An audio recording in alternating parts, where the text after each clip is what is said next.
Glittering bondage. A warning against chains, necklaces and rosaries. Christians who put on chains, necklaces and golden earrings place themselves in self-imposed slavery to demons. Despite the glitter of their ornaments spiritually, they have no glitter, rather self-imposed chains reading their pride and ignorance of the will of God. This is why the Bible condemns jewelry on all who believe in the Lord and follow His ways, for these items are chains in the spirit that ensnare one's soul to the pit of hell. The greatest deception in the church today is lame profession of Christ without proof that Christ lives in us. Christians profess to love God, but they live like the abominable. They carry chains in their necks like the heathen who fear not God, and it is fulfilled as it is written. Titus 1 verse 16. They profess to know God, but in works they deny Him, being abominable and disobedient, and unto every good work reprobate.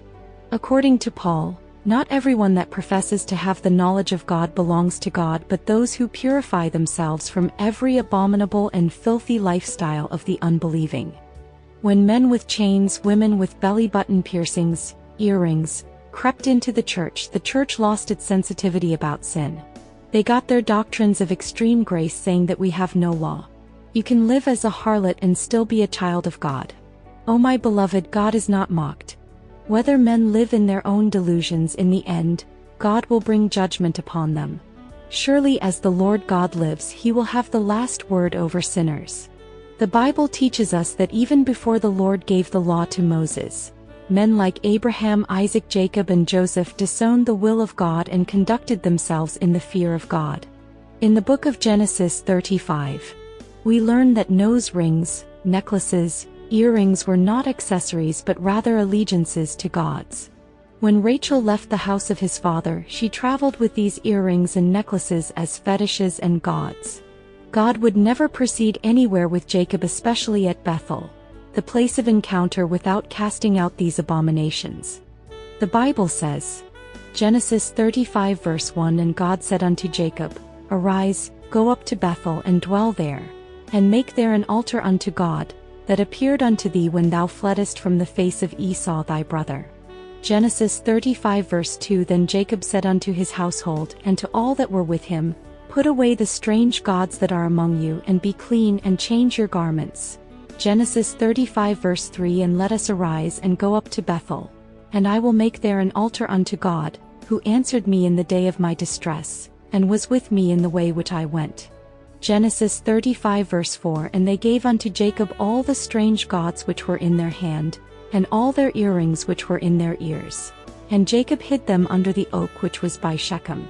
Genesis 35 verse 5, And they journeyed. And the terror of God was upon the cities that were round about them, and they did not pursue after the sons of Jacob. When they cast out these necklaces, chains, and all jewelry, there was such a great terror on them.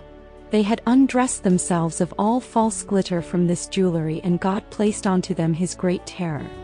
Do you realize how sanctification brings about God's glory in our lives? Yes, when we cast out our abominations, especially of the false glitter, we become vessels of honor to God. A Christian with chains and necklaces, rosaries cannot walk in such terror, for they are defiled and walk in vain. Why are they slaves? Why is it glittering bondage? The Bible says, Deuteronomy 15 verse 17, Then thou shalt take an awl, and thrust it through his ear unto the door, and he shall be thy servant forever. And also unto thy maidservant thou shalt do likewise. As a sign that you were a slave, you were branded with a hole in your ear. Likewise, when you get an earring, you are openly declaring that you are spiritually a slave to the devil. Hasn't Christ called us unto liberty? Why then do you place yourself into bondage as long as you glitter? Be not deceived, the glitter satisfies your pride and love for the world, but it's not the glitter from God. This is why the Bible calls all godly women to flee from the snare of jewelry.